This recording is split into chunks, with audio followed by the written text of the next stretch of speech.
Hi friends, welcome back to our channel AL Foodology. வீடியோக்குள்ள போறதுக்கு முன்னாடி மறக்காம நம்ம சேனலை சப்ஸ்கிரைப் பண்ணிட்டு பக்கத்துல இருக்கிற பெல் ஐகானை பிரஸ் பண்ணி ஆல் ஆப்ஷனை செலக்ட் பண்ணிக்கங்க.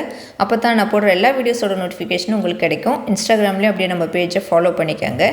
இன்னைக்கு நல்ல ஒரு டேஸ்டியான மணத்தக்காளி வத்த குழம்பு ரெசிபி தான் செய்ய போறோம். வாங்க எப்படி செய்யறதுன்னு பார்க்கலாம். ஒரு பேன் வச்சு அதில் 4 டீஸ்பூன் அளவுக்கு நல்லெண்ணெய் சேர்த்துக்கலாம். இந்த வத்த குழம்பு வந்து நல்லெண்ணெயில் செஞ்சால் தான் நல்லா டேஸ்ட்டாக இருக்கும். அதுவும் கொஞ்சம் எக்ஸ்ட்ரா எண்ணெய் சேர்த்துக்காங்க. இப்போ நம்ம மணத்தக்காளி வத்தல் வந்து ஒரு 2 டேபிள் ஸ்பூன் எடுத்திருக்கோம். இதை வந்து ஃபஸ்ட்டு நம்ம ஃப்ரை பண்ணிக்கலாம். கொஞ்சம் மீடியம் ஃப்ளேம்லேயே வச்சு நல்லா வந்து இதை ஃப்ரை பண்ணிக்குவோம். வத்தல் வந்து நல்லா கொஞ்சம் பொரிஞ்சு வரட்டும். இந்த வெத்தலில் வந்து வத்த குழம்பு செய்கிறது வந்து அவ்வளோ டேஸ்ட்டாக இருக்கும். இது வந்து உடம்புக்கும் நல்லது. இந்த மணத்தக்காளி வெத்தல் வயிற்றில் புண்ணு வாய்ப்புண்ணெலாம் இருந்தால் இது வந்து சரியாயிடும். இதோட கீரை நம்ம எப்படி ஹெல்த்தியோ அதே மாதிரி மணத்தக்காளி வெத்தலும் நல்லா ஹெல்த்தி.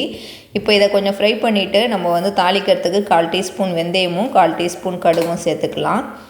ஒரு 20 சின்ன வெங்காயம் வந்து சேர்த்துக்கிறேன். வத்த குழம்புக்கு எப்போதும் சின்ன வெங்காயம் சேர்த்து செய்கிறப்போ அது அவ்வளோ டேஸ்டியாக இருக்கும். அதை நம்ம கட் பண்ண வேணாம், முழுசாகவே தான் இன்றைக்கி நான் சேர்த்துருக்கேன். முழுசாக சேர்த்து செய்கிறப்போ நல்லா டேஸ்டியாக இருக்கும். இப்போ இதை வந்து நல்லா கலர் மாதிரி வர வரைக்கும் வதக்கி விட்டுக்கலாம்.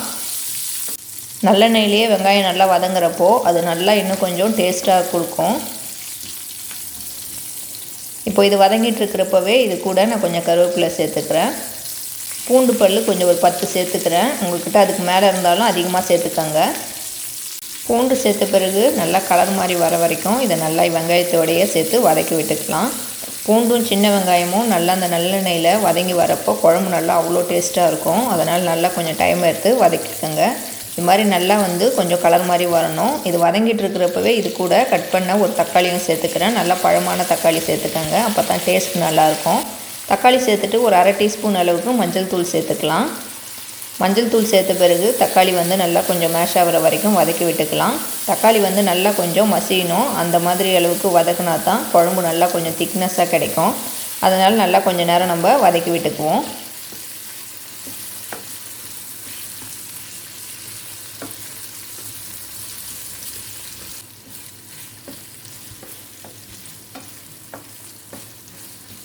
இப்போ பாருங்கள், வெங்காயம் பூண்டுலாம் வந்து நல்லா கலர் மாதிரி வதங்கிடுச்சு. இப்போது நான் 1 டீஸ்பூன் அளவுக்கு தனி மிளகாய் தூள் சேர்த்துக்கிறேன். ஒரு 3 டீஸ்பூன் அளவுக்கு குழம்புத்தூள் சேர்த்துக்கிறேன். உங்கள்கிட்ட குழம்புத்தூள் இல்லைன்னா மல்லித்தூள் சேர்த்துக்கோங்க. நம்ம நார்மலாக குழம்புக்கு எல்லா மசாலாவும் சேர்த்து அரைப்போம், அந்த தூள் தான் இப்போ சேர்த்துருக்கேன். இப்போ இந்த மசாலா தூளை சேர்த்துட்டு ஒரு 2லேருந்து 3 நிமிஷம் வந்து நல்லா வந்து இதை வதக்கி விட்டுக்கணும். இதை நம்ம அப்படியே கொஞ்சம் லைட்டாக வதக்குனா அந்த தூளில் இருக்கிற பச்சை ஸ்மெல்லு அப்படியே குழம்புல இருக்கும். அதனால் நல்லா வந்து கொஞ்சம் டைம் எடுத்து நம்ம வந்து வதக்கி விட்டுக்கலாம். இதுக்கு முன்னாடியே நான் வந்து இந்த குழம்புக்கு தேவையான ஒரு சின்ன லெமன் சைஸ் புளி எடுத்து நல்லா கொஞ்சம் திக்காக கரைச்சி வச்சுருக்கேன். இந்த புளி தண்ணியை இப்போ சேர்த்துக்கலாம். உங்களுக்கு எந்த அளவுக்கு குழம்பு வேணுமோ அதுக்கேற்ற மாதிரி கொஞ்சம் சேர்த்துக்கங்க புளி தண்ணி. இப்போ நார்மல் வாட்டர் கொஞ்சம் சேர்த்துக்கிறேன். கொஞ்சமாக சேர்த்துருக்கேன். இப்போ இந்த குழம்புக்கு தேவையான அளவு உப்பு சேர்த்துக்கலாம். உப்பு சேர்த்துட்டு எல்லாத்தையும் ஒன்றா நல்லா மிக்ஸ் பண்ணி விட்டுக்குவோம்.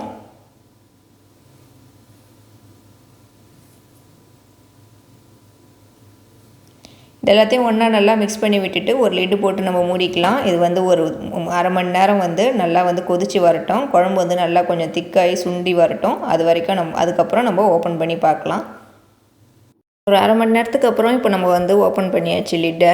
பாருங்கள், குழம்பு வந்து நல்லா திக்காக வந்து நல்லா சுண்டி வந்திருக்கு பாருங்கள். இது இன்னும் வந்து ஹீட்டில் நல்லா வந்து சூடு ஆற ஆற நல்லா திக்காகிடும். இப்போ இதை லைட்டாக நம்ம மிக்ஸ் பண்ணி விட்டுக்கலாம். இது பாருங்கள், எண்ணெய் பிரிஞ்சு சூப்பராக இருக்குது பாருங்கள். இதில் ஒரு 1 டீஸ்பூன் அளவுக்கு நான் வந்து வெல்லம் பவுடர் சேர்த்துக்கிறேன், ஜாக்ரி பவுடர். இது வந்து நீங்கள் உங்கள் இனிப்புக்கு தேவையான அளவுக்கு சேர்த்துக்கோங்க. இதை சேர்த்துட்டு நல்லா வந்து மிக்ஸ் பண்ணி விட்டுக்கலாம். இது சேர்க்குறப்போ அந்த ஸ்வீட்னஸோட இந்த குழம்பு வந்து செம்ம டேஸ்ட்டாக இருக்கும். இப்போ இதை வந்து அப்படியே வந்து ஒரு 2 நிமிஷம் வந்து அப்படியே விட்டுட்டு ஓப்பனில் விட்டுட்டு நான் ஸ்டவ் வந்து ஆஃப் பண்ணிடுறேன். பாருங்கள், ஸ்டவ் ஆஃப் பண்ணியும் நல்லா வந்து கொதிச்சிட்ருக்கு பாருங்கள். நம்மளோட வத்த குழம்பு வந்து சூப்பராக எண்ணெய் பிரிஞ்சு ரெடி ஆகிடுச்சு. மணத்தக்காளி வத்த குழம்பு இதை நான் இப்போ சர்வ் பண்ணி காட்டுறேன் பாருங்கள். நல்லா திக்காகிடுச்சு பாருங்கள். சூடு ஆற நல்லா திக்காகிடுச்சு குழம்பு. பாருங்கள் எவ்வளோ திக்னஸாக சூப்பராக இருக்குது பாருங்கள். எண்ணெய் பிரிஞ்சு அவ்வளோ டெம்டிங்காக இருக்குது. இது வந்து நல்லா பாயில்டு ரைஸோடு நம்ம சுட சுட போட்டு சாப்பிட்றப்போ அவ்வளோ டேஸ்ட்டாக இருக்கும். நான் வந்து இந்த குழம்பு வந்து சர்வ் பண்ணிவிட்டு அந்த பேன்லேயே கொஞ்சம் ரைஸ் போட்டு மிக்ஸ் பண்ணியிருக்கேன். இந்த மாதிரி பேனில் சாப்பிட்றது எத்தனை பேருக்கு பிடிக்கும்ன்ட்டு கீழே கமெண்ட் பண்ணுங்கள். இந்த ரைஸ் வந்து செம்ம டேஸ்ட்டாக இருக்கும். இந்த குழம்போட வந்து நம்ம வந்து லஞ்ச் பாக்ஸ் கூட இது மாதிரி மிக்ஸ் பண்ணி கொடுத்து அனுப்பலாம். அந்த அளவுக்கு நல்லா டேஸ்ட்டாக இருக்கும். இந்த நார்மலாக வத்த குழம்பே வந்து நல்லா திக்னஸாக வச்சு சாப்பிட்றப்போ அவ்வளோ டேஸ்ட்டாக இருக்கும். இதை வந்து நம்ம வந்து சைட் டிஷ் கூட நமக்கு எதனா காய் பொரியலோ இல்லை வந்து எதனா வத்தல் கூட வச்சுட்டு இதை வச்சு நம்ம சாப்பிடலாம். மணத்தக்காளி வத்த குழம்பு வந்து உடம்புக்கும் நல்லா ஹெல்த்தி. நம்ம பூண்டு இந்த மணத்தக்காளி வத்தல்லாம் சேர்த்துருக்கிறதுனால இது வந்து கண்டிப்பாக நிறைய பேருக்கு தெரிஞ்சிருக்கும். தெரியாதவங்க கண்டிப்பாக பார்த்து இது மாதிரி செய்யுங்க. செஞ்சு பார்த்துட்டு எப்படி இருந்துச்சுன்னு கமெண்ட்டில் சொல்லுங்கள். இது அவ்வளோ டேஸ்ட்டான சூப்பரான ஒரு வத்த குழம்பு. இந்த மணத்தக்காளி வத்த குழம்பு கண்டிப்பாக உங்களுக்கு பிடிச்சிருக்கும்னு நினைக்கிறேன். பிடிச்சிருந்தா லைக் பண்ணிக்கோங்க. இந்த வீடியோவை உங்கள் ஃப்ரெண்ட்ஸ் அண்ட் ஃபேமிலிஸ்க்கும் ஷேர் பண்ணி விடுங்க. நம்ம ஏஎல் ஃபுட்டாலஜி சேனலை இது வரைக்கும் சப்ஸ்கிரைப் பண்ணாதவங்க மறக்காமல் சப்ஸ்கிரைப் பண்ணிவிட்டு பக்கத்தில் இருக்கிற பெல் ஐக்கானையும் ப்ரெஸ் பண்ணிக்கோங்க. தேங்க்யூ ஃபார் வாட்சிங்.